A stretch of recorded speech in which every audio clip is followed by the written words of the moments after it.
I would like to welcome the two candidates for City Council District 3, Toni Duran and Stephen Whitburn. In a minute, we will let each of them introduce themselves. I'd like to first talk about the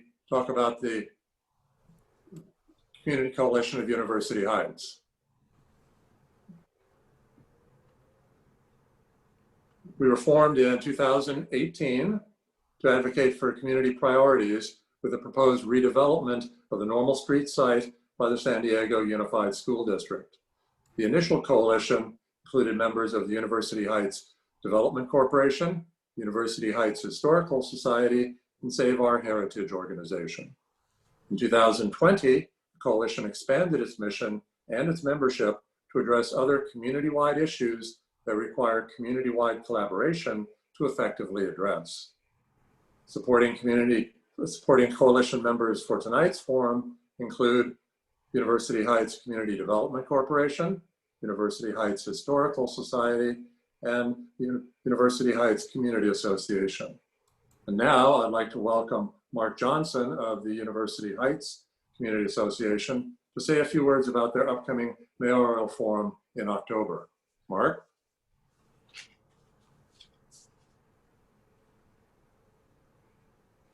Oh, I need to unmute him. Hold on, Mark.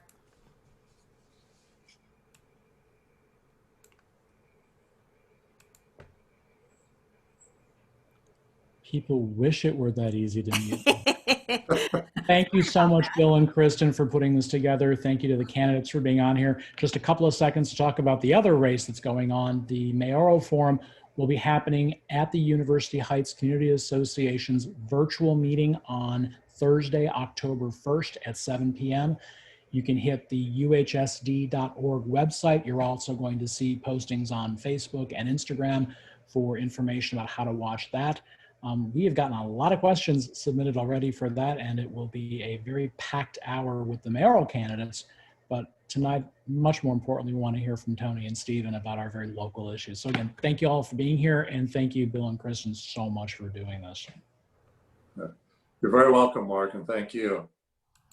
For tonight's forum, our two candidates will be asked questions of importance to University Heights.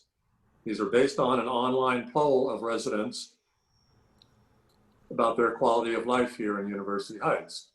While many of the survey respondents submitted a variety of questions, we have tried to address the issues that are of most concern to the respondents. These questions were given to the candidates in advance, along with the results of the poll, so that they can give some thought to the answers. Our intent is to get specific policy answers, not generalities, to these important issues. In addition to the question addressed in tonight's webinar, we have provided the candidates with a list of other questions submitted by residents. We will publish their answers to those questions on our website over the next few weeks, along with the recorded webinar. Format for today's forum will be, each candidate will be given 3 minutes to introduce themselves. Then, beginning the questions, each candidate will have 2 to 3 minutes to answer. We'll try to get through as many questions as possible before reserving time at the end for closing statements of 3 minutes each. The recording of today's webinar, as I said, will be posted on the Community Coalition of University Heights website in the next few weeks, along with answers to any questions not covered today. At the end of the forum, there'll be a slide with the URLs to the websites of the Community Coalition and the two candidates. If you have any additional questions this evening, please contact the candidates directly through their websites. Now I'd like to turn it over to Kristen Harms, President of the University Heights Historical Society, to provide a brief overview of the survey results. Kristen? Thanks, Bill.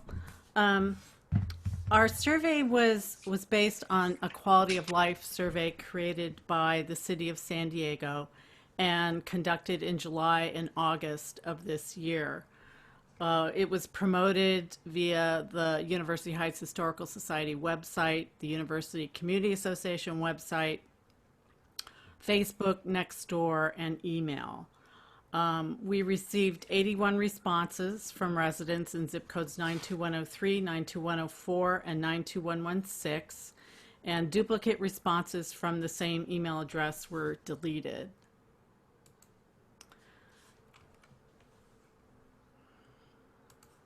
Of the 81 responses, a vast majority, 75%, were from zip code 92116, and over 90% rated the overall quality of life in University Heights as good or excellent.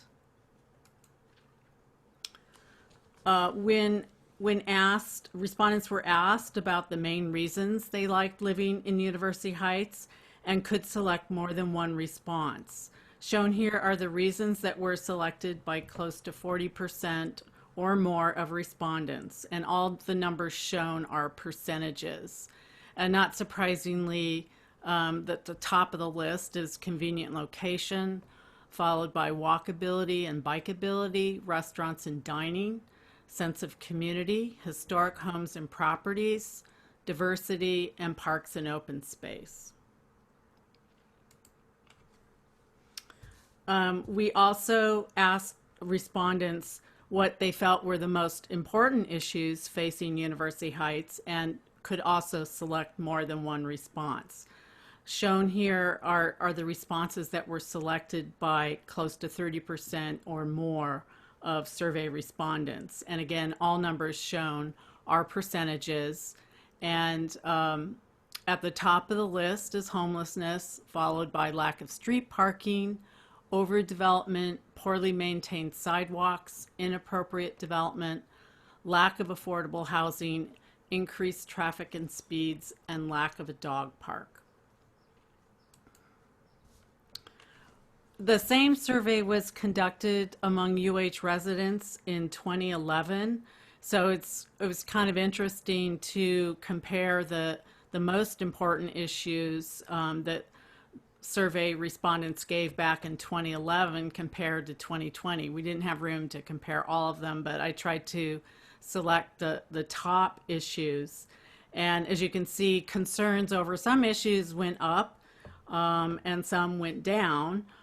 Concerns over street and sidewalk maintenance, inappropriate development, and crime have decreased, while concerns over homelessness, overdevelopment, and traffic and speeds have increased.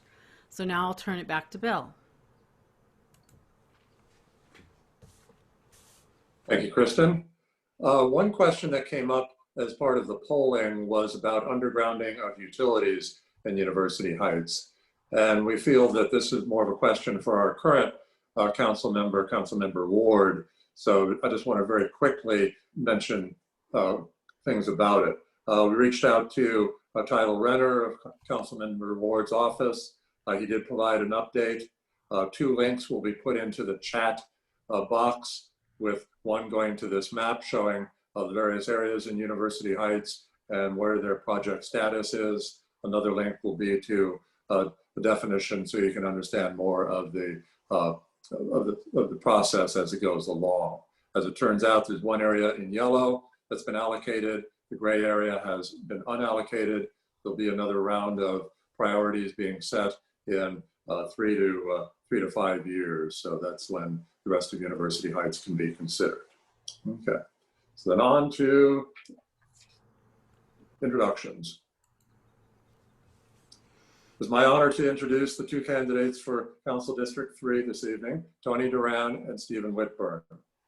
They'll each have 3 minutes to introduce themselves, and decided that Stephen will go first. So Stephen Whitburn, welcome.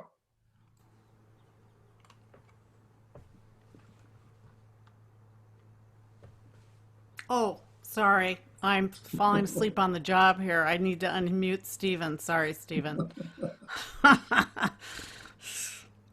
Oops. Hold on.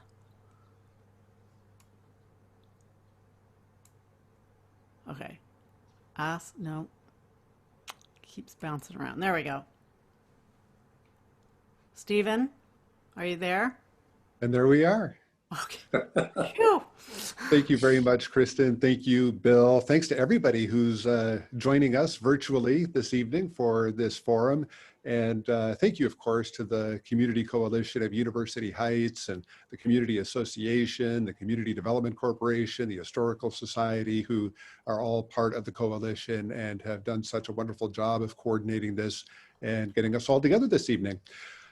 University Heights is, as you all well know, one of the most informed, most community-oriented, most active neighborhoods that we have in District 3, if not in the entire city. There is so much to celebrate. University Heights has a storied history. It is a walkable community, as we were discussing just a few minutes ago. There are so many wonderful small businesses in University Heights and all of the park and open spaces and canyons that University Heights has to offer. Of course, there are also plenty of challenges in University Heights, as with any neighborhood. Homelessness has certainly increased in recent years. Parking has been a long-standing problem in the neighborhood. The streets and sidewalks could certainly use some work in University Heights and elsewhere in District 3. And there have long been concerns about development issues in our neighborhoods. Addressing all of these issues, whether they are the neighborhood issues or the larger issues around the crisis of COVID-19, the health issues associated with that, and the economic issues associated with that, it's going to take leadership.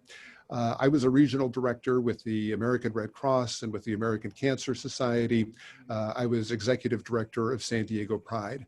I've served on a number of nonprofit boards of directors and city committees, including the San Diego Human Dignity Foundation, the American Civil Liberties Union, the North Park Planning Committee, and many others. And I look forward to putting my background and experience to work for University Heights. And I hope that I can earn your support tonight, and I look forward to your questions. Thank you. Thank you, Stephen. Next, we have Toni Duran. Oh, I can't get used to this. Okay. There we go. Thank you, Kristen. Sure. So thank you all for putting this together tonight. I know we're living in different times right now. We've all been forced to learn new things, right, Kristen? How to run these meetings, how to run these meetings over the internet. But it also has shown us that these are ways that we can connect even further within our own communities and even outside of our communities. And that means that we have more transparency and more communication. More folks can learn about what's happening, not just in their own neighborhood, but all across the city. So moving forward, I hope that we continue to do these and ensure that residents are able to participate more in the process and be more connected with their neighbors. So as you said, my name's Toni Duran. I've been with you as a representative for District 3. I've worked in the State Assembly and the State Senate under Senate President Pro Tem Toni Atkins. She was actually the first person to endorse me in this race, and I couldn't be prouder of that. But actually, maybe I could be prouder. What makes me prouder is the fact that I've been able to represent you all for so many years. I love coming to University Heights Community Association meetings. I love how many different organizations that there are, community organizations, neighborhood groups within University Heights, because you all really do have a heart for your community. You're so connected and so involved. Just everything that you do from strolling the down park and listening to bands and visiting businesses and restaurants, to movies in the park and concerts in the park. I look forward to the day that we're able to do that again, because the community connection is just incredible and amazing. Now, like I said, for the last 7 years, I've been a representative for this district, and we've learned that, well, I've learned working throughout this whole pandemic, that we really need to be talking about adaptability and innovation and really flexibility in how we're moving forward. You know, these are skills that I will take with me to City Council, and especially that communication and transparency, because I know from coming to meetings for so long that sometimes residents feel that they're not given all the information, they're not involved in the decision-making process of what's happening with their communities. And so communication transparency is so vital in our government, and will be still when I'm serving as your council member. So it's going to take all of us working together to build a bigger and better city. You know, we love our neighborhoods, we love our district, we love the city of San Diego, and we're gonna do better. You know, there are things that you know, what they say, kick the can down the road, that we've done for far too long, and it's gotten to a point where sometimes there's just a whole pile of cans in front of us. But we're gonna start moving those away one by one. We're gonna do it together, and yeah, it's gonna be a better day. So I appreciate again the fact that you are all here and you all have such deep questions that you've already submitted. Look forward to chatting with you more, and look forward even more to being able to see you in person again. Thank you. Thank you, Toni. Thank you, Stephen. Excellent, excellent. Okay, on to the meat of the questions. Question number one is about homelessness. Like many cities across America, San Diego has been grappling with the issue of homelessness for many years. What are your plans for addressing homelessness in San Diego, and specifically in University Heights, in a humane and effective way? We'll start with Toni. Yeah, this is not just a question, you know, in University Heights or in District 3. This is a big question throughout our city.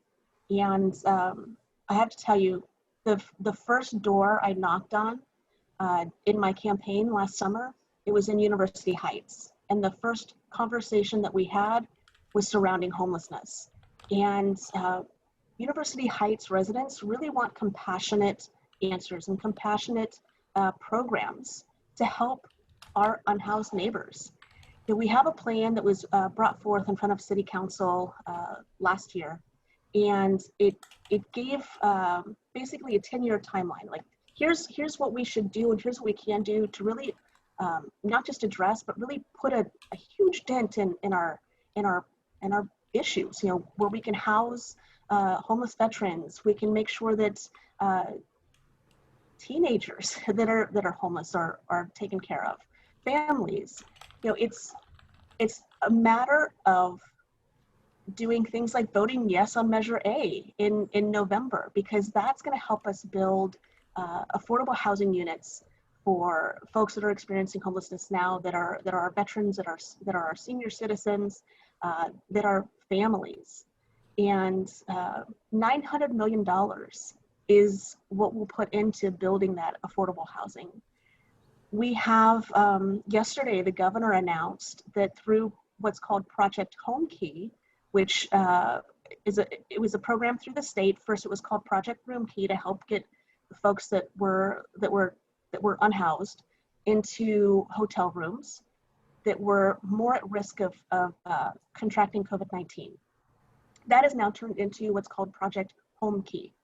And with that, we have now been approved by the state to where we could purchase 2 units of, they were former hotels and motels, that would give us 336 rooms. That's 336 units. That's not just rooms, that's homes for people. And that's just one thing we can do. That's just one part of the solution to this overwhelming problem. You know, we look at single room occupancy units. So many of them have been closed down, and we've physically seen how that has affected folks. That was like their last thread, their last grip at a home, and it was taken away. So we need to look at having SROs again. making sure that that we can keep them open, but also, just making sure that we have affordable housing for folks. That's really one of the first steps at addressing homelessness, is making sure that we have housing that's affordable for folks to be in. And it all goes hand in hand. But we also, while we're talking about building homes, permanent supportive housing, rapid rehousing, emergency housing, but that we also have folks that can go out and do the outreach and talk with folks one-on-one that are experiencing homelessness. Find out, how they got in that position and what we can do to help them get out, what we can do to help them get into housing, get the services that they need. It's a big plan, but I know that San Diego is up for it. So I don't know if I took too long. Thank you, Toni. Thank you. Or something. You're passionate. But yeah, it's a huge conversation. I appreciate that University Heights is thinking about it. Well, good. Thank you. Thank you for your passion in it. So, Stephen, once again, homelessness as well.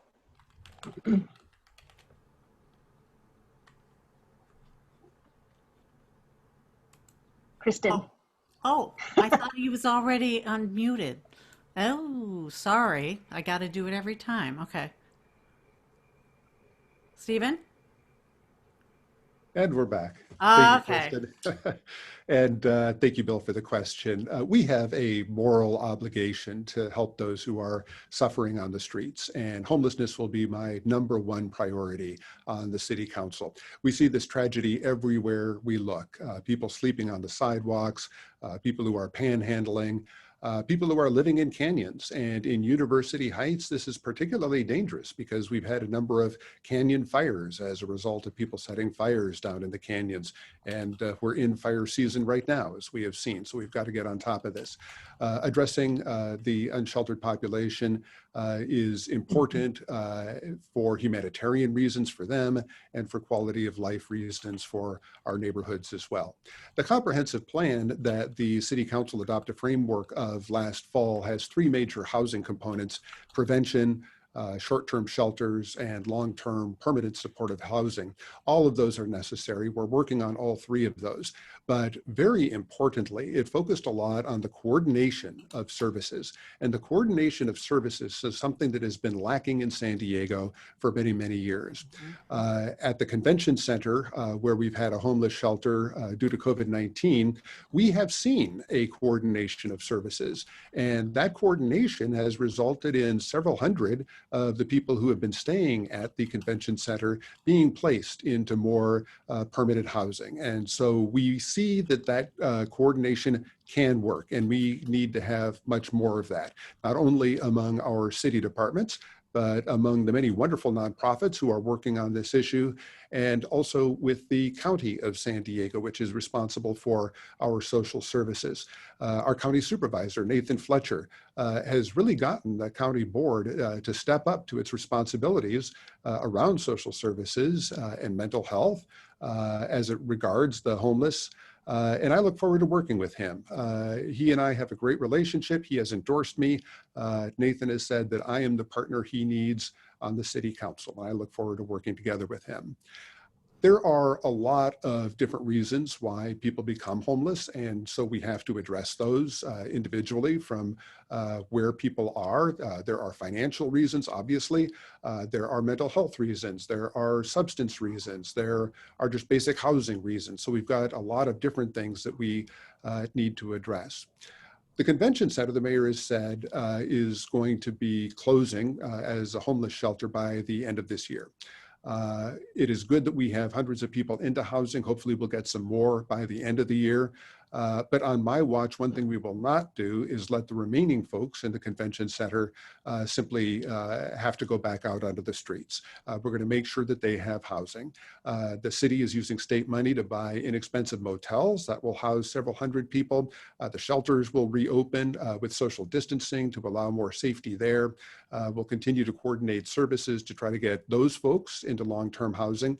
And in terms of the people who are still unsheltered today, we do need to be conducting outreach, and not necessarily with the police department, but with trained social services workers who know the resources that are available for people who are unsheltered and can help them give options as to where people can go.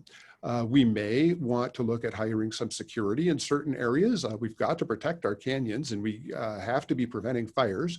And of course, we need to keep these areas clean, and having city departments go in and make sure that our canyons are in good shape. So there's a lot that we can do, and I'm ready to get started on it. Okay. Thank you, Stephen.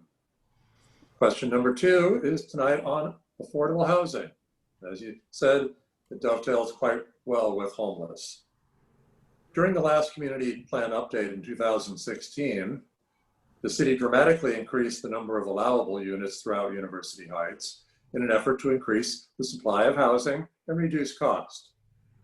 This market-based approach has not worked to increase the number of very low, and moderate income units. In fact, this approach has only added a glut of unaffordable luxury units to the area that only exacerbates the problem. We realize that there will be additional infill in University Heights. That's a given. But what are your plans to preserve the affordable housing stock we already have, and to add truly affordable and equitable housing to San Diego and to University Heights? And we'll start with Stephen this time. He needs to be unmuted. There we go. Yeah, this is set somehow where if you mute yourself, it stays unmuted. So, but that's fine. It doesn't bother me. Okay.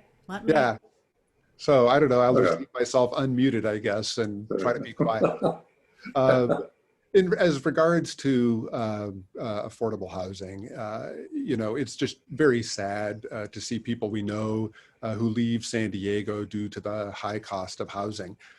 District 3 has far more people who rent than who own their homes, and many of them were struggling before COVID-19. In the past 20 years, rents have gone up 6 times faster than incomes in San Diego. The Public Policy Institute did a survey of San Diego residents, and it found that 58% of renters in San Diego said that they were financially strained by the high cost of housing, more than in San Francisco or Los Angeles. And that was before COVID-19. You can imagine what a survey might find today. The City Council is the governing body for the Housing Commission. And last year, the Housing Commission hired a new position, and I think it was the right move. They hired a housing preservation coordinator who is going to address much of what you were just talking about, Bill. You have a lot of affordable housing, and by affordable housing, I mean deed restricted housing for very low income and low income people. That deed restricted housing is crucial to providing housing for those who qualify, but those restrictions also expire. So one of the things that the city can and should continue to do is to find ways to pay to extend those deed restrictions and keep those deed restricted properties as genuine affordable housing. And then you've got the naturally occurring affordable housing, which is market rate housing that is older, and therefore the rents tend to be lower. What you have in those situations oftentimes are situations where the owners, because the rents are lower, don't have a lot of income coming in to be able to properly maintain their buildings. And so one thing the city does from time to time, and I'd like to see it do more of, is provide resources for those owners to better maintain their buildings in exchange for deed restrictions that continue those properties as affordable housing going forward. There are many other solutions as well. Companion units or granny flats, tiny homes. MTS has excess lands that there's been talk about putting affordable housing there since the government already owns the property. But I also think we should look at what has worked elsewhere. Property tax incentives have worked in some cities. Seattle, Portland, Minneapolis, and New York all have property tax exemptions where if a builder builds more affordable units than necessary, then they get a property tax exemption. And in fact, that's such an incentive that many builders go out of their way to build more affordable housing. So I'd like to explore that and see if that will work in San Diego. This is another key priority of mine. Quality of life starts with housing, and it'll be, again, another top priority for me on the City Council. Thank you, Stephen. Toni? Yeah, Bill, so you talked about, ways that we can preserve the affordable housing that we have already. We do have some spaces that were, when they were built, and there were affordable units built within a part of that, but they have a limit on how long they have to stay, quote unquote, affordable. And a lot of time that's like a 55-year timeline. So one of the things we do is we continue to look at that to see what's coming up and seeing about extending that and keeping those units affordable, so folks that are in there already can stay. And so, younger folks, millennials, senior citizens, and middle income folks can find ways to have their own first time homes to start as well.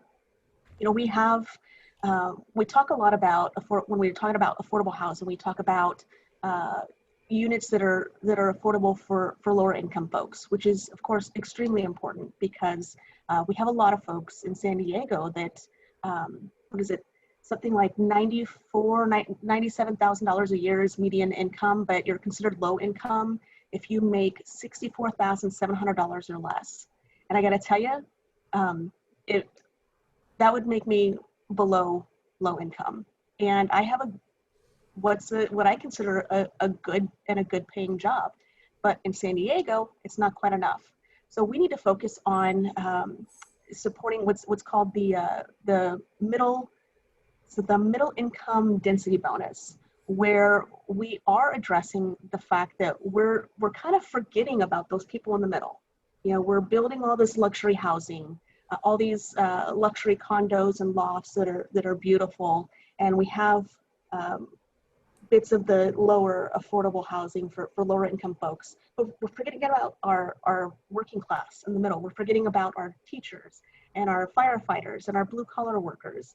And so we need to ensure that we're paying more attention to that position as well. That's why, when we've been talking about the Normal Street, the redevelopment there, we're talking about building housing for teachers and for nurses and working class folks, because if we have the ability to do it and really make a focus on that, we need to.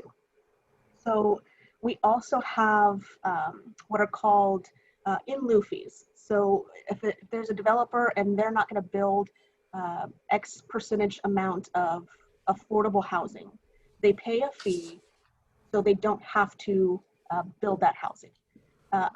I agree, and I support the inclusionary policy that City Council put forward to actually increase that fee.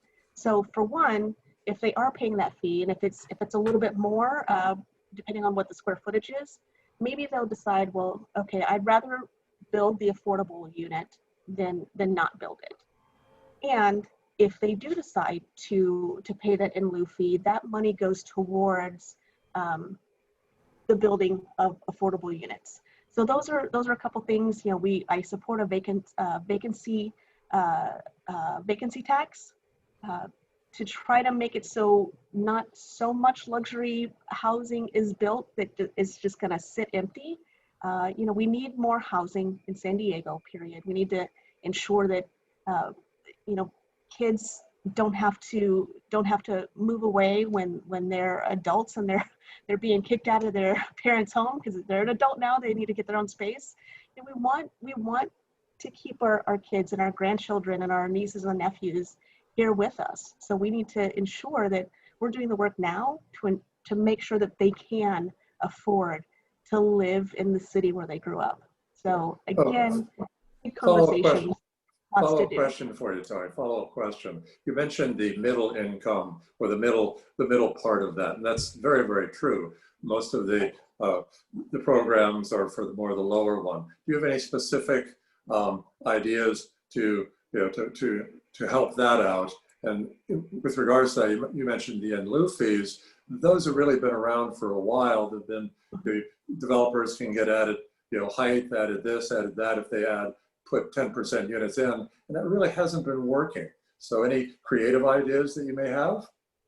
Yeah, so, I know Council President Georgette Gomez had proposed an increased fee, and where we are, where we were, where she wanted to be, and where we landed, we're at least going to be charging a little bit more, but we still have a lot of work to do. And really, it's a matter of having good relationships with organizations, with folks that are doing this building, to really talk about is there a way to incentivize getting them to build that middle income housing?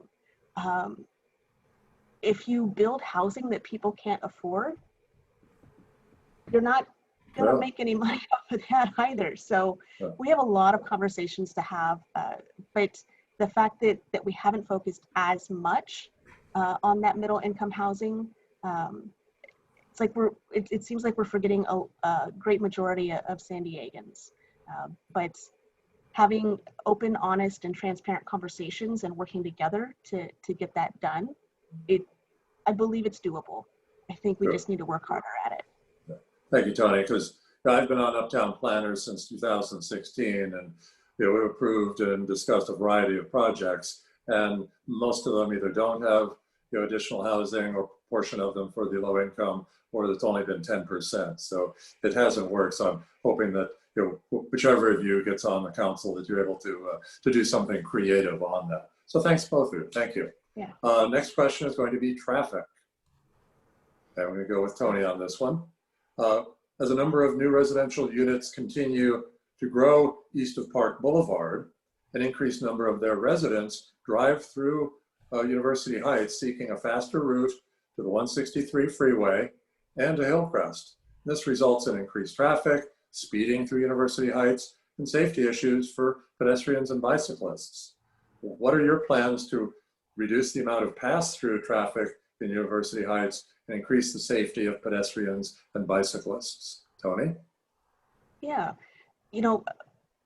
I go to University Heights quite a bit. I have a lot of friends that live out there, and I like a lot of the restaurants that are out as well. And we can be looking at projects like roundabouts, having more crosswalks and parklets, really any traffic calming measures. We know that University Heights, we like to be very pedestrian friendly because we do have, like I said, all the businesses and restaurants along Park. We've got the Trolley Barn Park just down the road there. A lot of families that will walk there, that will ride their bikes. I see a lot of families, pulling the kids in the wagons. There is definitely a lot that we can do with traffic calming and ensuring that that we are keeping our residents and our neighbors safe. A lot of times bike lanes help with that as well. We have protected bike lanes. We're going to have to be, paying better attention, being more safe when we're driving ourselves. But the question about the congestion, we need to, especially when we're looking at building more, we need to be doing studies ahead of time to ensure that we can address those issues before we do the building.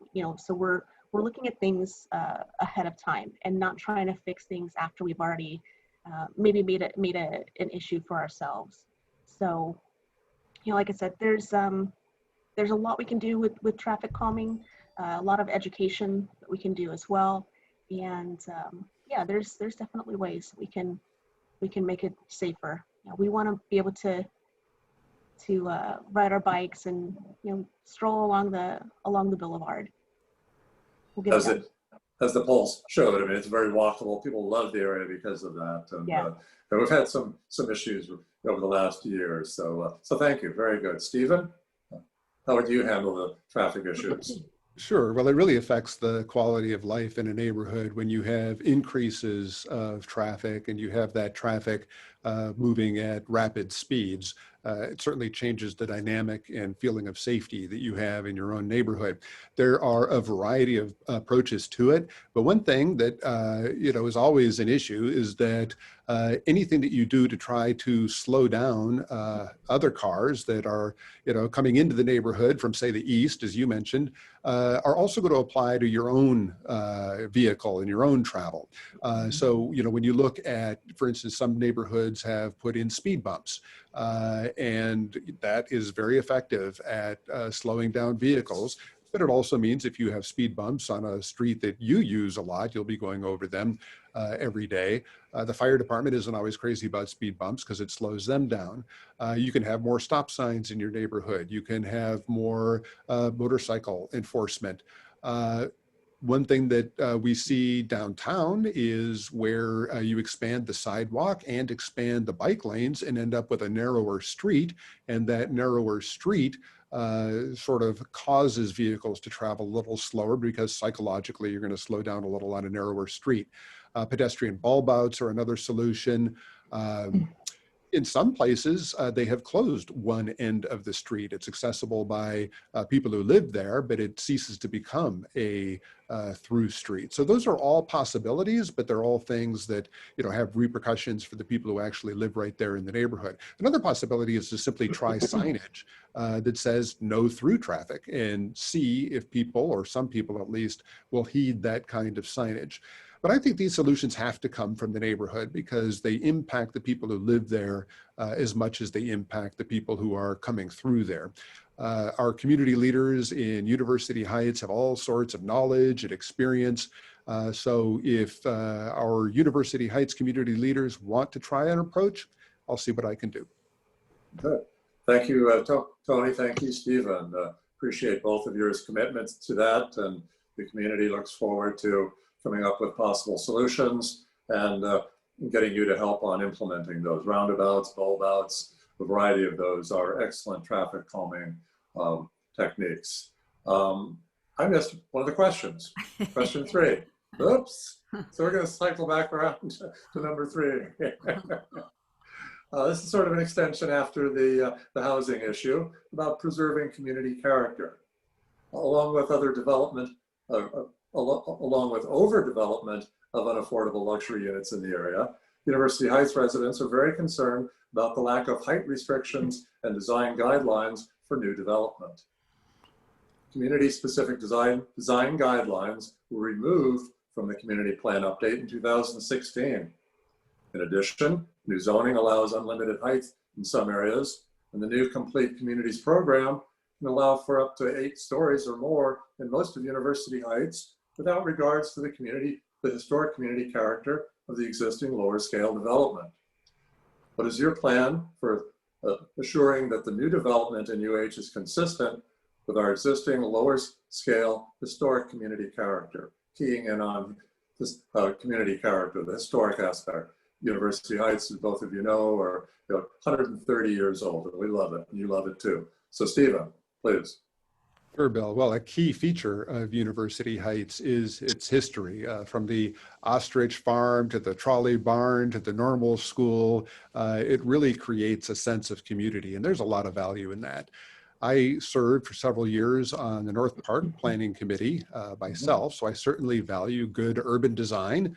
I am not in favor of one-size-fits-all approaches. Some of the proposed legislation in Sacramento, I think, would have imposed restrictions on cities that would have been one size fits all. And I think that we need more localized solutions, and we need to value good local urban design because every neighborhood is different. So I think that our community planning groups are important. I think our community associations are important. All these other groups, town councils and so forth, that provide that kind of valuable public input. And I will continue to support that input.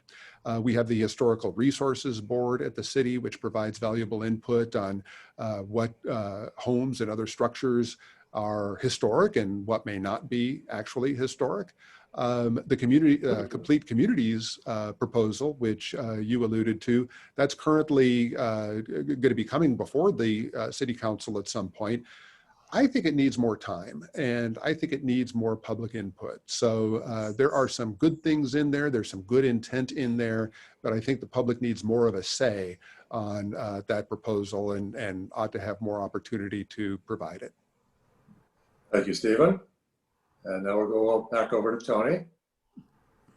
Yes, I know last year the mayor had actually put a proposal forward about removing height limits, which, I mean, we know that that's not something that we can actually do. You know, we've got flight paths, and then plus, you know, a neighborhood like University Heights isn't going to be a place like downtown. We can't have, we're not going to have skyscrapers like that along Park Boulevard. But what we need to be looking at, you know, I know that there aren't really requirements for developers to follow, like design requirements. You know, looking at you know, what's going to fit in University Heights versus Hillcrest versus Mission Hills. You know, it's imperative, and it's important to me that we don't have something that looks super modern that maybe works in North Park but wouldn't quite fit in University Heights, especially with all the historical single family homes that we have there. But we also know that all of University Heights isn't going to be a single family home neighborhood. You know, we have wonderful bungalows throughout University Heights. You know, that's something we can look at expanding. You know, we have Senator Atkins was looking at having townhomes, you know, where what was a single family home lot is now turned into where you have you can have a couple of homes there, or again, have multiple bungalows. You know, these are conversations to have openly with the neighborhoods as well. We know that we need to build more housing, but it's a matter of working with our communities to say what kind of housing is going to work in your neighborhood.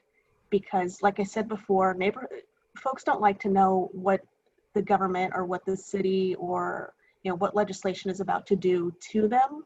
They want to know what we're doing to work with you to improve our neighborhoods and to address our housing issues. So it's very important to me that we have these open conversations, and we bring in more folks to talk about it. And just like I said before, you know, sometimes people can't make it to like, you know, Bill, I know you know about this.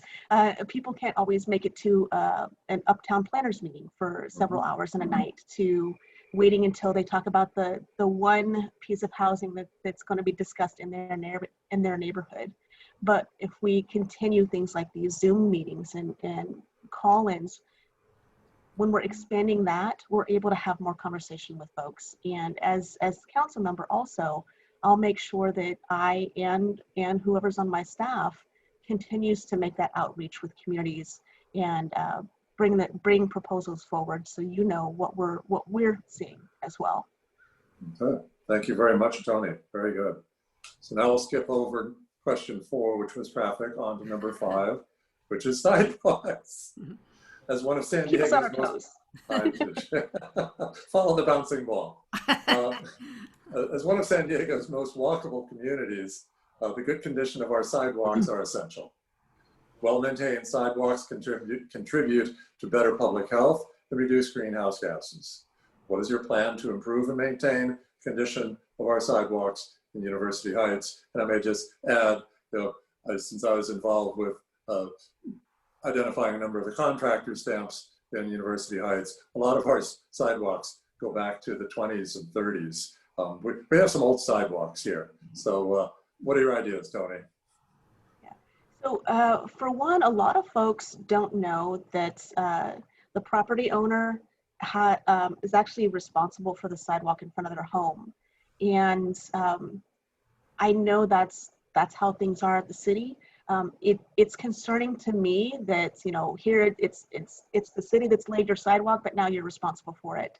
So I want to explore expanding and making the 50-50 better, because there has been a cost share program with the city where the city pays for 50% of that repair cost, and the property owner pays for the other 50%. But we also need to look at either completely waiving or at least really reducing the permitting fees associated with that. Now you're already looking at this cost coming out of your pocket, out of your savings, to ensure that somebody does not hurt themselves in front of your home. And you're required to do that by the city, but then the city also wants you to pay these extra fees to be able to do what they told you that you have to do, which to me just seems it's a little convoluted. But these are things that we need to look at and change. We right now have it's a $2 billion gap in infrastructure funding. And so there is a lot that right now the city is just saying, we're just not able to do. And the fact that these are quality of life issues that we're talking about, we do need to find other ways to address these issues. We don't want to be reactive as opposed to proactive. We've seen that the city has been very reactive. They'll fix something once somebody gets hurt, and after they're paying millions of dollars in lawsuits. So there are definitely things that we can do to improve how we're addressing these quality of life issues. But yeah, first thing I want to do is get that education out there as well about what's already on the books about how these sidewalks are supposed to be repaired, but also make sure that we're being good neighbors to you as well, and not trying to penny pinch and get more money out of you than we should. Very good. Thank you, Toni. Let's go back to Stephen. Sure. Well, in addition to the public health reasons and the climate reasons to want to repair our sidewalks and get more people walking, it's also a public safety issue. We've had so many cases of people tripping and falling on cracks in the sidewalks and getting badly injured, and resulting in the city paying out millions of dollars in some cases in settlements for lawsuits. So we have the city has a financial incentive to want to get on top of this. And it is a huge backlog. The last I saw, we had a backlog of 80,000 sidewalk repairs in the city of San Diego, to give you an idea of how much work we have to do. State law does make homeowners responsible for the repair of the sidewalks, and it's expensive. Even with the city's 50-50 split, it's still expensive for homeowners to repair their sidewalk, which is why many hold off on doing so. There was mention of the permit fees that the city charges. Actually, the city has waived those permit fees through the end of this year, specifically to make it a little bit more affordable for people to make those sidewalk repairs. On the city council, I will support an extension of that permit waiver so that we continue to have that incentive for people to try to get to their sidewalks. And I would also support the city picking up more of the cost above and beyond the 50-50 split.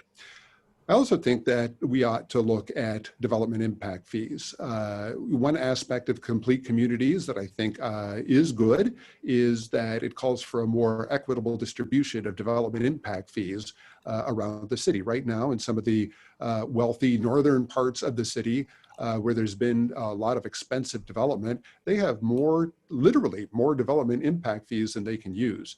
And there's talk about restructuring the way they're allocated such that communities that are more in need, particularly to the south of the 8 freeway, have more access to some of those funds. So that could come into play. Ultimately, we have to get more people walking if we are going to achieve our climate action goals. And if we're going to do that, we have to have good sidewalks. And my commitment to repairing our sidewalks and getting people out and about more is one of the reasons I'm endorsed by both the Sierra Club and the Climate Defenders Action Fund. Thank you, Stephen. Just want to make a quick comment. I was glancing into the chat. Generally, with most of these questions, there's a preamble that I give. I wanted to let everybody know that the candidates have received that preamble. They're not just seeing these questions on the slides. They're being fully informed as to the total content of the questions. So let's move on to number 6, parking. And I believe it was going to be with Stephen again. Another problem that will only get worse is as the number of multifamily units grow is parking. So despite the city's effort to encourage transit use, San Diegans still own cars and need to park them somewhere. How do you plan to address this in University Heights? Well, Stephen? yeah, sure. Parking has been an ongoing problem for many, many years in University Heights, and the challenges in finding parking are not good for residents, and they're not good for our businesses either. I love to come to University Heights and patronize the small businesses in the neighborhood, and like anybody else, I find myself circling to try to find parking or parking a good distance away from where I want to go. I am not a fan of some of the proposals that have been out there to eliminate parking requirements in multifamily housing, at least not around here. I think that we want to get people to give up their cars, but we're not there yet. And I think if we eliminate parking in multifamily housing, you'll just end up with more cars that are out on the street. Of course, it would help if more people stopped using cars. I know people who don't have cars and they get along just fine. It may take them a little longer to get where they're going, but they account for that, and ultimately it works out fine for them. If we're going to get more people to give up their cars, then we need to have a better transit system, which is something that I look forward to working on. And we also have to have safe bike lanes. We have a lot of people who like to bike, but particularly in our urban neighborhoods, find it dangerous. And if we're going to encourage bicycling, we need to make it safe for folks. So we need to make it a situation where more people decide that they can live without cars. And I will look forward to working on that as part of implementing and achieving our goals with the Climate Action Plan. Thank you, Stephen. Toni? So in the short term, some of the solutions we can look at are more angled parking. I know there are there's some neighborhood streets, but right there behind Park that have done that already. That's one thing to look at, like I said, in the short term. Possibly looking at residential parking permits. I know, I gotta tell you personally, when I'm going down to pick up my food at Bantai, I park in that little neighborhood in the back.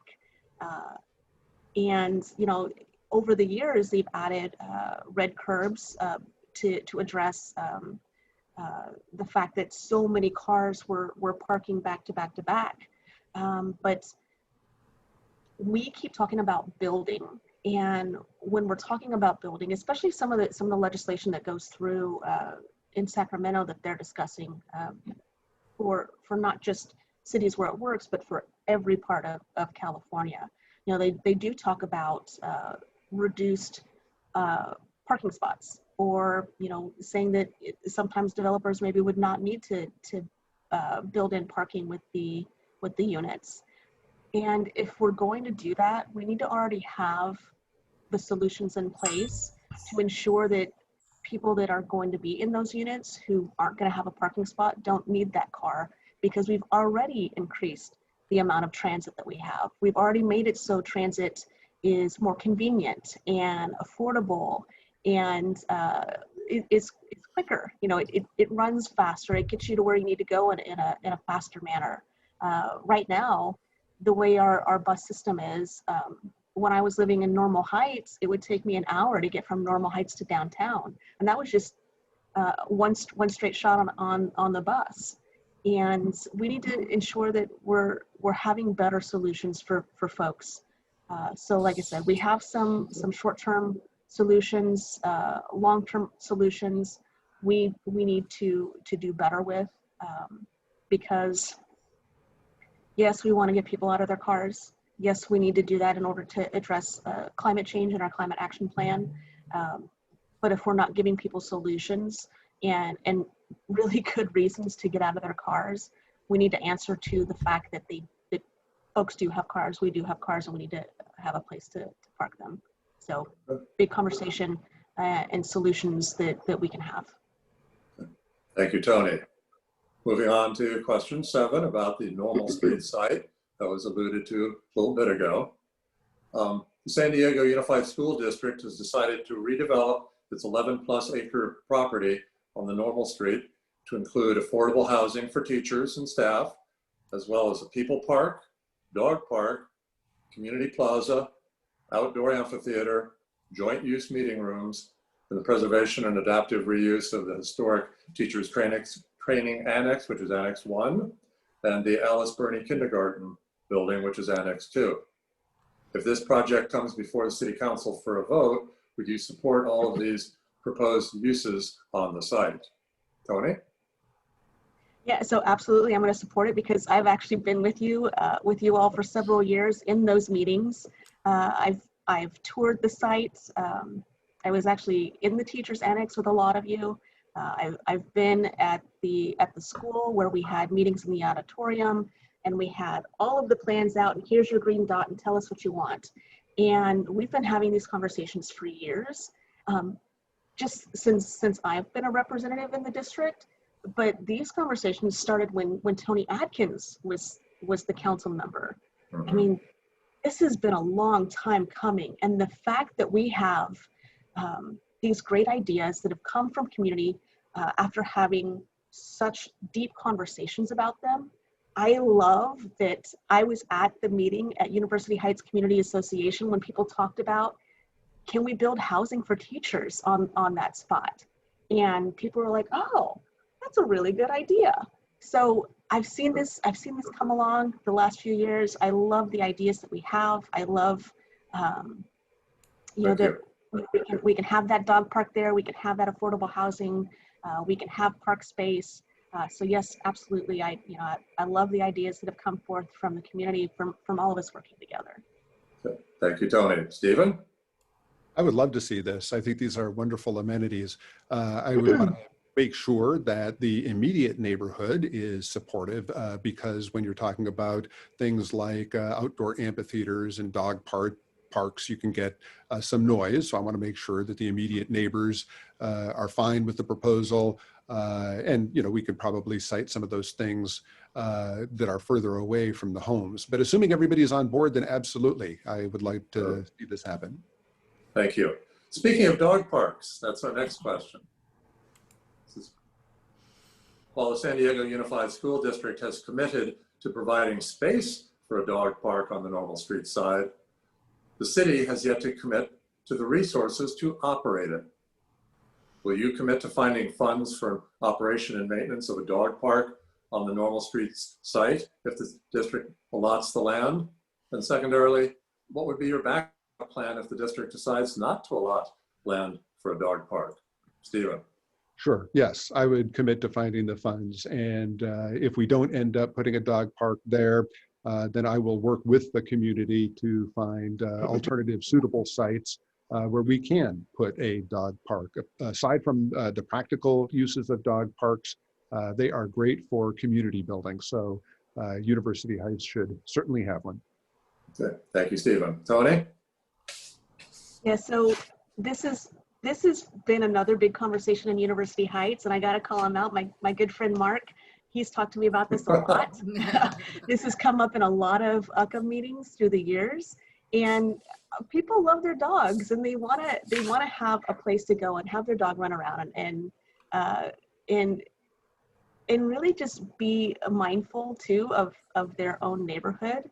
Right now, the joint use field at Burney is kind of being used as a sort of dog park right now, but that's not a solution.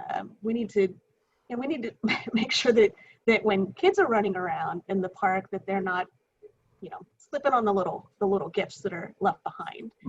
But yeah, dog parks need to be in every neighborhood and every district. And so I do commit to you that if it's not able to be at that site, at the Normal Street site, that we'll work together to find a good spot for one. Thank you. A lot of people in University Heights appreciate that. There are a lot of animal lovers, of which I am one. Next question, number 9, is New City America. New City America is an outside for-profit company that is proposing to create a new Maintenance Assessment District, or MAD, in UH. And that will rebrand part of the 132-year-old community. They're going to call it the West End down at Park and El Cajon, basically.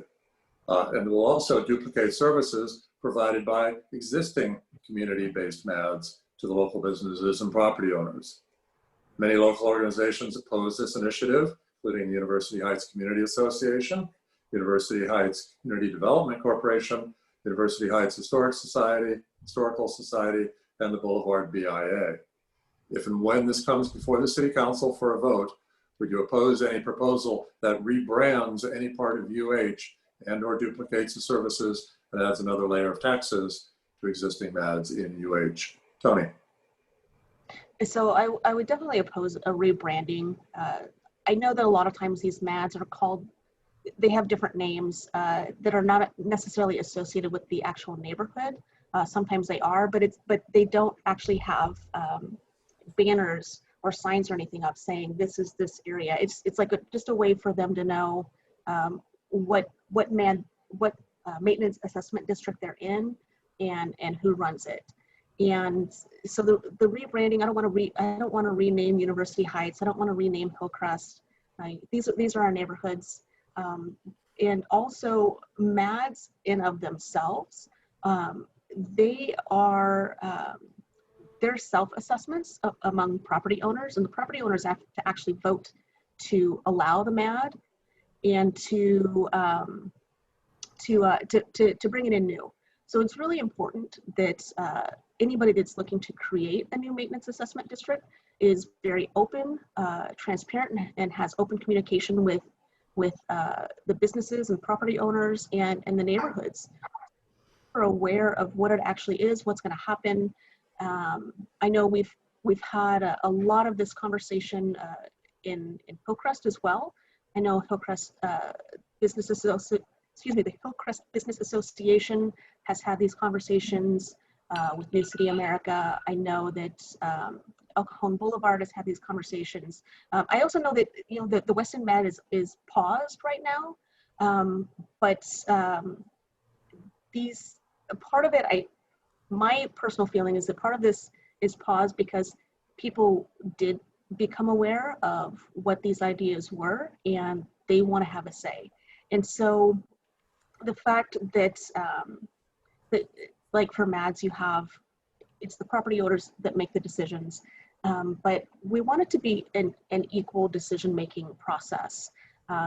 We don't want, it seems unfair that if you're a larger property owner, that you have more say than somebody that's a smaller property owner. I think it needs to be equitable along the lines. And there's a lot of good that can come out of a maintenance assessment district, and that's something that would be up to them to make sure that they're bringing forward to the community as well, to talk about what a MAD can do positively for the community. So really there needs to be more conversation with the community before any of it moves forward. Thank you, Toni. Stephen?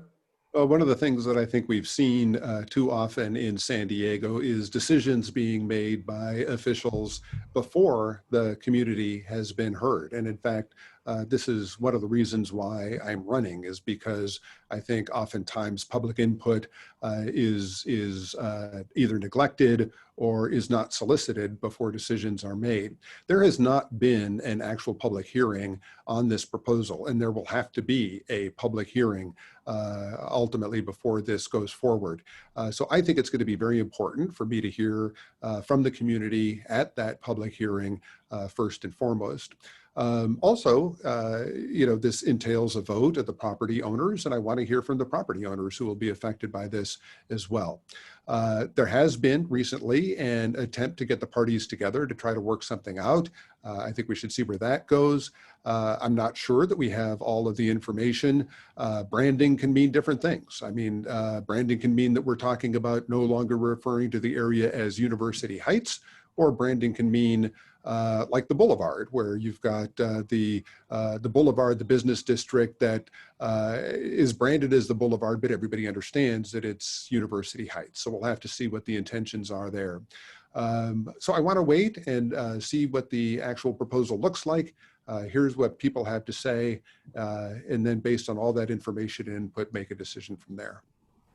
Thank you very much, Stephen. On to question 10. Trees. According to the city's website, trees provide environmental and aesthetic benefits, such as energy savings, reduction of stormwater runoff, cleaner air, higher property values, which are consistently many times greater than tree care costs. We have lost 10 public and private trees in University Heights just this year due to a treatable infestation of weevils, some of which were on the historic Canary Island palms dating back to the Mission Cliff Gardens era.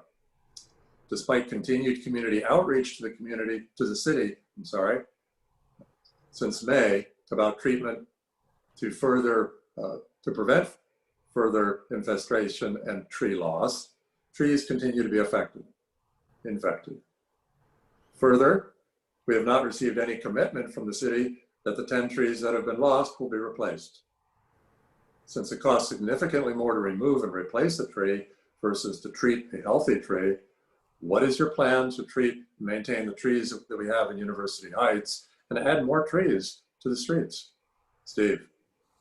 Well, let me start by saying you'll be pleased to know that District 3 has the best tree canopy of any council district in the city. And it's not just because of Balboa Park. Uptown, the Uptown neighborhoods have one of the city's best tree canopies. And I think that is a testament and a credit to our neighborhoods, which really value those tree canopies, which goes to the concern that you're expressing about maintaining that. The city adopted an urban forestry program 3 years ago, specifically for these reasons as part of the climate action plan. Its goal is to increase the canopy, the tree canopy, by 35% by 2035. And one of the big components of that is maintenance, because there's no way we're going to be able to increase the tree canopy by that much just by planting new trees. We've got to be able to maintain the trees that we have. And in addition to that, plant new trees as well. It's part of the climate action plan goal. And if we're going to be able to achieve that, we've got to fully fund the climate action plan. And that is one of the areas where the city has been falling short. The city council has not fully budgeted for the climate action plan, and we've seen some of our goals lag as a result. So one of the things that the city's independent budget analyst recommended was that the council look at funding the climate action plan in a 5-year time horizon, because if you just look at it in a 1-year time horizon and you want to shave some money off the climate action plan, you don't realize the ramifications that will have in years 2, 3, 4, and 5. So I support the independent budget analyst's recommendation to look at the climate action plan in a 5-year time horizon, fully fund it, and make sure we achieve the goals, including increasing our tree canopy and maintaining our existing trees. Thank you, Stephen. Toni? So I lost my internet connection. Oops, okay. And I can't actually, so I'm on my phone and I can't see if you can see me or not. We can We see you, you. Toni. Yeah. Okay, I wasn't sure where it was flipped. I apologize. Okay. Okay. We're My on- we're on- apologies. This is what happens. This is just, we do what we Just can. roll with it. We roll on. We're on I question believe 10. I believe we were talking about trees. Yeah. Trees. And the So we have a problem climate, with we have a climate action plan in place, and because of that, we're talking about our climate changing, things getting hotter. We have goals to reach, a lot of changes to make, and we should be planting more trees. We should be doing that, cooling down our sidewalks. We have Adams Avenue Business Association. They actually have someone that tells them, so in this part of the city, this is the type of tree that works. In this over in this neighborhood, this is the type of tree that works. And we need to do that as a city as well. Not just leave it up to our other organizations to do. So at the city level, we need to hire folks that can focus on that. We do a lot of this with there's like Tree San Diego, that this is a big focus for them as well. So yeah, we need to plant more today and have that coverage tomorrow. Yeah, Tony, I don't know if you caught the beginning, the preamble, but one of the issues we're having in University Heights is the weevil infestation, particularly in the palm trees, the Canary Island palm trees, the historic palm trees, and they're being cut down rather than treated. Any thoughts on that? Yeah, and that's exactly why we need to have staff on hand to be addressing these issues. You know, if we had staff that saw that coming or could have treated it ahead of time, we wouldn't be facing that now. You know, it's really unfortunate that the trees are coming down, but now we need to make sure that we're finding ways to address that bug issue and make sure that it's not gonna stay around. Okay, thank you. Thank you. On to question 11, the comfort station at Trolley Barn Park. Despite consistent community opposition over several years, Councilman Ward has allocated $500,000 of scarce city budget to a public comfort station in Trolley Barn Park. Will you support the community's recommendation to reallocate those funds to other unfunded projects in the 2018 City of San Diego Park and Recreation Department unfunded park improvement list?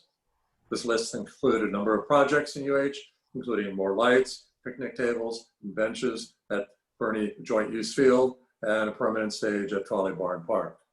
So will you support the community's recommendations to reallocate the funds to other unfunded projects that are on the unfunded project list? Toni.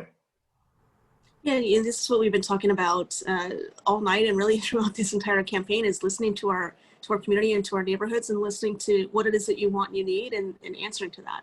So if that's what we need to do to address these issues, you know, let's work on moving forward to get that done. Okay. Thank you, Toni. Stephen? Sure. I'm aware that there has been some neighborhood opposition to the comfort station in Trolley Barn Park. I have not spoken to Councilmember Ward about it, so I want to find out more about the impetus behind it. But if this is a decision that I'll be making on the City Council, then you can certainly count on me to solicit public input. I also want to make sure that we're not forced into situations where it's an either or scenario. The other items that you mentioned are just as valuable and important and needs that University Heights has expressed that it wants. And I will work to try to find the funding for those as well. Okay, thank you, Stephen. On to question 11, transparency. I'm sorry, 12. As with the issue of trees in the comfort station, there are budget issues concerning University Heights. Going forward, how will you ensure that the city's resources are aligned with community priorities in University Heights? Stephen? Well, I think the survey of University Heights residents that you conducted and have conducted over the years and that you showed us the results of at the beginning of our forum this evening is incredibly helpful. It helps to allow all of us to understand what University Heights residents feel make the neighborhood great, and also what the priorities are, the things that we need to address. And I think that knowing what University Heights residents want is crucial for a council member. As your council member, you will see me at community meetings so that I can hear firsthand what some of the concerns are and what some of the things are that people want to make sure continue. I will have formal public hearings as well as informal listening sessions so that I can stay up to speed on the wishes of University Heights. I'll be your representative, and to represent you well, I'll need to know your priorities, and I'm sure you'll be keeping me posted on those. Thank you, Stephen. Toni, how's your internet connection?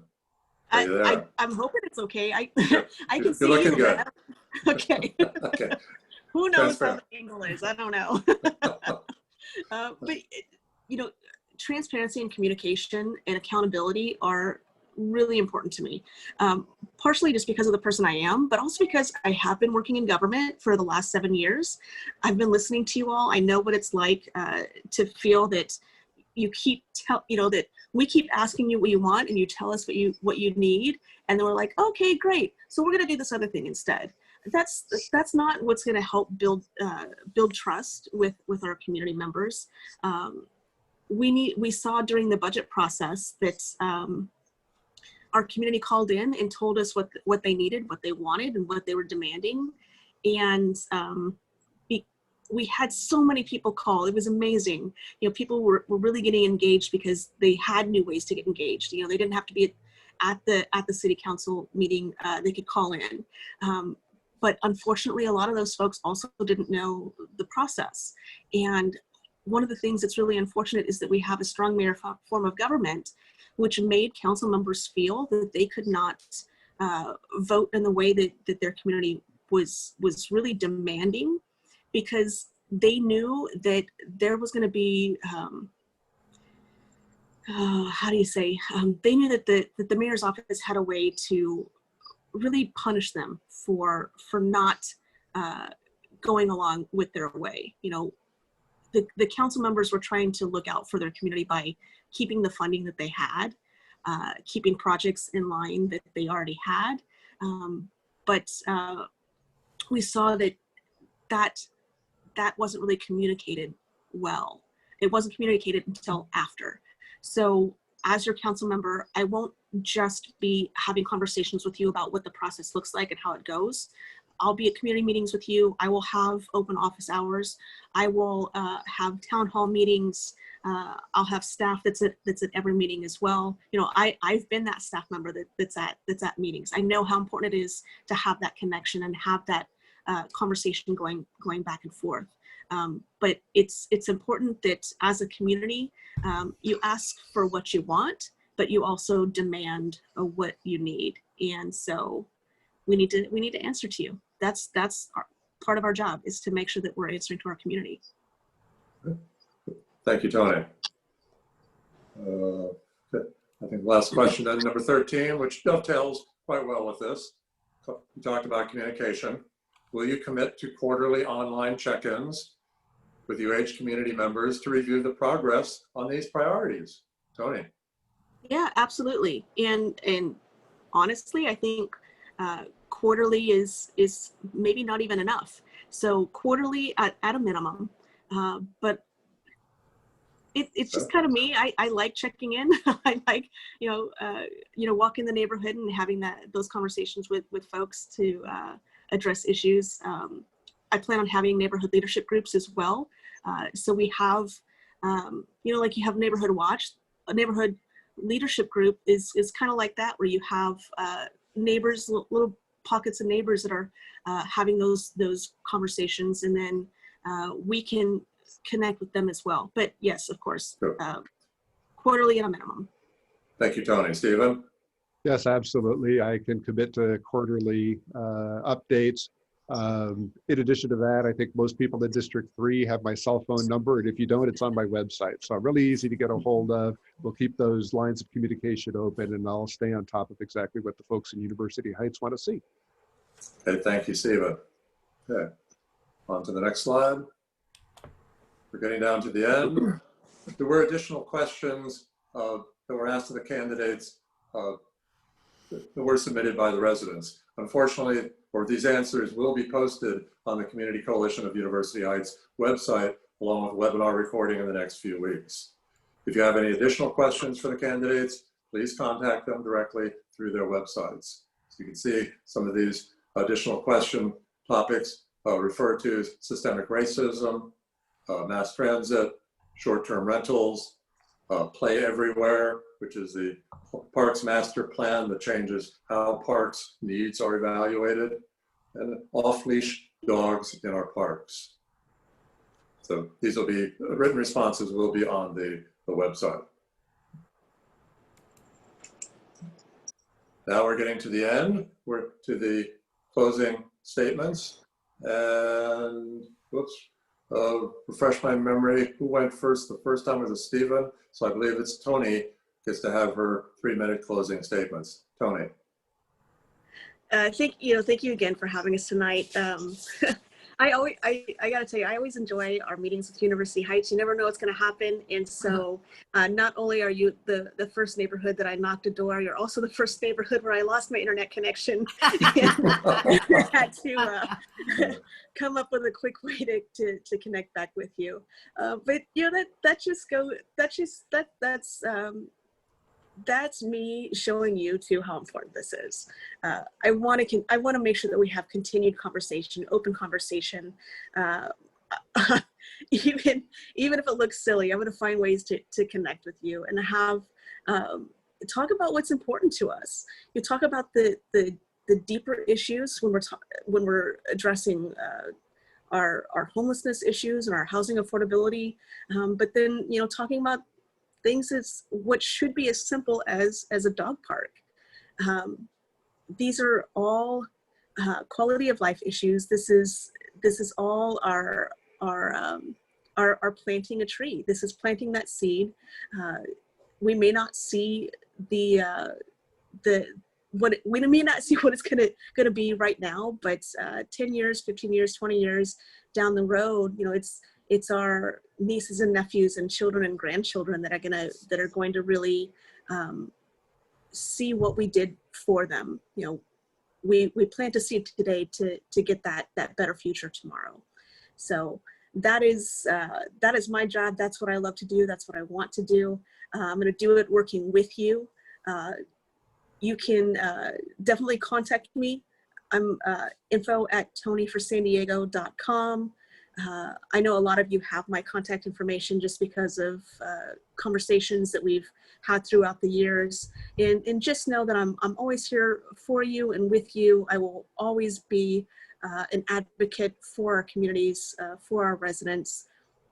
And you're not going to have a better friend or partner in this fight than what you have in me. And sorry, it's a little weird. Like I'm a little thrown off by not knowing if you can see me or not, but I really appreciate the time that you've given us tonight. I look forward to serving you more, and stop me when you see me out at Bontai picking up my garlic chicken. But thank you all for spending the time with us tonight. Thank you, Bill and Kristen, for working on this with us, and yeah, we're gonna do a great job together. Thank you, Toni, and thank you for rolling with it. You look marvelous, as someone would say. It all works out. So semper gumby, always flexible. Steve Whitburn, please. Final comments. Thank you, Bill, and thank you, Kristen. Thank you again to the coalition for putting this together. I know it's always a lot of work, and thanks again to everybody who joined us virtually for tonight's forum. There are so many issues that the next council member is going to have to address, from the neighborhood issues that we discussed this evening to the broader crises around COVID-19 and people's health and people's financial trauma from everything that has happened with COVID-19 and the ongoing crises that we have around homelessness and housing, needing to fix our streets and sidewalks, our climate. There's a heck of a lot to do. If there were ever a time that we need experienced, proven leadership at City Hall, this is the time. I'm the candidate who has run an organization, who has led a staff, who has balanced an organizational budget. I was a regional director for the American Red Cross and for the American Cancer Society. I was the executive director of San Diego Pride. I've served on a number of nonprofit boards and city committees. My background and my experience will enable me to be effective for you on day one. And that's why every organization that has met with the candidates and made an endorsement in this election has endorsed my campaign. And it would be an honor to earn your support as well. Thank you again very much for your time this evening. Thank you very much, Stephen. Thank you very much, Toni. This has been a wonderful and very informative hour.